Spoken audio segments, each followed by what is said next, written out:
আমরা তো অনেকেই সোনার জল করা রূপোর গয়না ইউজ করে থাকি।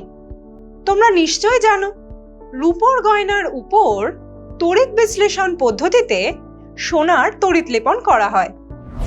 আচ্ছা, এখন ধরো তোমাকে প্রশ্ন করা হলো কোনো রূপোর গয়নার উপর তড়িৎ বিশ্লেষণ পদ্ধতিতে সোনার তড়িৎ লেপন করার জন্য 10 অ্যাম্পিয়ার তড়িৎ 15 মিনিট ধরে চালনা করলে ওই গয়নার উপর কত গ্রাম সোনার প্রলেপ পড়বে? তাহলে তুমি কিভাবে উত্তর দেবে? আসলে তড়িৎ বিশ্লেষণের ফলে তড়িৎদ্বারে কতটা বিক্রিয়াজাত পদার্থ উৎপন্ন হবে সেটা ডিপেন্ড করে তড়িৎ বিশ্লেষের মধ্যে দিয়ে কতটা তড়িৎ প্রবাহিত হয়েছে তার উপর। এই বিষয়ে বিজ্ঞানী ফ্যারাডে দুটি সূত্র প্রকাশ করেন, যেগুলি ফ্যারাডের তড়িৎ বিশ্লেষণ সূত্র নামে পরিচিত। এই সূত্রগুলি সম্পর্কে জানার আগে আমরা তড়িৎ প্রবাহ ও তড়িৎ পরিমাণের ব্যবহারিক এককগুলো জেনে নেব। তড়িৎ প্রবাহের একক হলো অ্যাম্পিয়ার এবং তড়িৎ পরিমাণের দুটি একক হলো কুলম্ব ও ফ্যারাডে। এবার আমরা ফ্যারাডের তড়িৎ বিশ্লেষণ সূত্র দুটি জানব। ফ্যারাডের প্রথম সূত্রটি হলো তড়িৎ বিশ্লেষণের সময় তড়িৎদ্বারে উৎপন্ন পদার্থের ভর বা তড়িৎদ্বার থেকে দ্রবীভূত পদার্থের ভর তড়িৎ বিশ্লেষের মধ্য দিয়ে প্রবাহিত তড়িতের পরিমাণের সঙ্গে সমানুপাতিক হয়। অর্থাৎ তড়িৎ বিশ্লেষ্য পদার্থের দ্রবণের মধ্যে দিয়ে কিউ কুলম্ব তড়িৎ পাঠানোর ফলে তড়িৎদ্বারে যদি W গ্রাম পদার্থ উৎপন্ন হয় তাহলে W is proportional to Q বা W is equal to Z into Q। যেহেতু আমরা অলরেডি জানি Q is equal to I into T, তাই বলা যায় W is equal to Z into I into T। এই সমীকরণ অনুযায়ী যদি I is equal to 1 ampere এবং T is equal to 1 second হয় তাহলে তড়িৎদ্বারে উৎপন্ন পদার্থের ভর W হবে ওই পদার্থের তড়িৎ রাসায়নিক তুল্যাঙ্ক Z।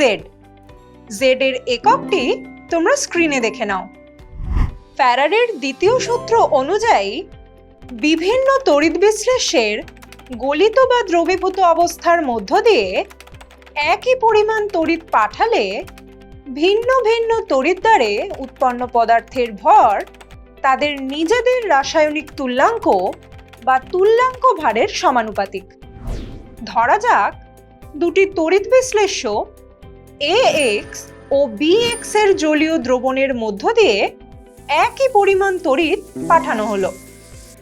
এর ফলে তড়িৎদ্বারে উৎপন্ন A ও B পদার্থ দুটির ভর যথাক্রমে W1 ও W2 গ্রাম এবং A ও B এর রাসায়নিক তুল্যাঙ্ক যথাক্রমে E1 ও E2 হলে বলা যায় W1 is proportional to E1 এবং W2 is proportional to E2, অর্থাৎ W1 by W2 is equal to E1 by E2।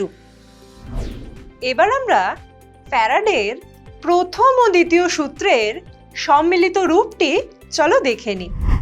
ফ্যারাডের প্রথম ও দ্বিতীয় সূত্র থেকে যথাক্রমে পাওয়া যায় W is proportional to Q যখন E স্থির এবং W is proportional to E যখন Q স্থির। তাহলে Q ও E উভয়ই পরিবর্তিত হলে W is proportional to Q into E হয়। অর্থাৎ বলা যায় W is equal to Q into E divided by F বা W is equal to E into I into T divided by F। এখানে F বা ফ্যারাডে হলো একটি ধ্রুবক, এর মান 96,500 কুলম্ব, যা 1 মোল ইলেকট্রনের আধানের সমান। W is equal to Q into E divided by F সমীকরণে W is equal to E বসিয়ে পাই Q is equal to F। অর্থাৎ বলা যায় তড়িৎ বিশ্লেষণের সময় 1 গ্রাম তুল্যাঙ্ক পরিমাণ কোনো পদার্থকে তড়িৎ দ্বারে মুক্ত করতে 1 ফ্যারাডে তড়িতের প্রয়োজন। এই ফ্যারাডের সঙ্গে তড়িৎ রাসায়নিক তুল্যাঙ্ক বা Z এর একটা সম্পর্ক আছে, সেটা তোমরা স্ক্রিনে দেখে নাও। এবার চলো আমরা দেখে নিই বিভিন্ন তড়িৎ বিশ্লেষ্য দ্রবণের মধ্য দিয়ে 1 ফ্যারাডে তড়িৎ চালনা করলে তড়িৎ দ্বারে উৎপন্ন পদার্থের মোল সংখ্যা, পরমাণু বা অণুর সংখ্যা এবং ভর কত হবে। এই ফ্যারাডে, অ্যাভোগাড্রো সংখ্যা এবং ইলেকট্রনের আধানের মধ্যে একটা রিলেশন আছে। F/n হলো আধানের ক্ষুদ্রতম একক, যা একটি ইলেকট্রনের চার্জের সমান। এই সমীকরণ থেকে বলা যায় যে কোনো আয়নের আধান F/n বা তার পূর্ণ সংখ্যার সরল গুণিতক। আবার ফ্যারাডের সূত্রের সাহায্যে ইলেকট্রনের আধান এবং অ্যাভোগাড্রো সংখ্যার মানও নির্ণয় করা যায়। আমরা দেখলাম একটি ইলেকট্রনের আধান E is equal to F/n। এই সমীকরণে F ও n এর ভ্যালু বসিয়ে একটি ইলেকট্রনের আধান পাওয়া যায় 1.602 into 10⁻⁻19 কুলম্ব। একইভাবে ইকুয়েশনটিতে F ও E এর মান বসালে অ্যাভোগাড্রো সংখ্যা n এর ভ্যালু পাওয়া যাবে 6.022 into 10⁻23। ফ্যারাডের তড়িৎ বিশ্লেষণ সূত্র এবং সেই রিলেটেড বিভিন্ন ইনফরমেশনস ও ইকুয়েশনস তোমরা শিখলে। এবার চলো একটা নিউমেরিক্যাল প্রবলেম সলভ করে দেখি। স্ক্রিনে তোমরা যে প্রশ্নটি দেখতে পাচ্ছ সেখানে প্রদত্ত লবণটিতে টিনের জারণ সংখ্যা নির্ণয় করতে বলা হয়েছে। প্রশ্নে বলা আছে টিনের আণবিক গুরুত্ব 118.7। আমরা জানি Q is equal to I into T।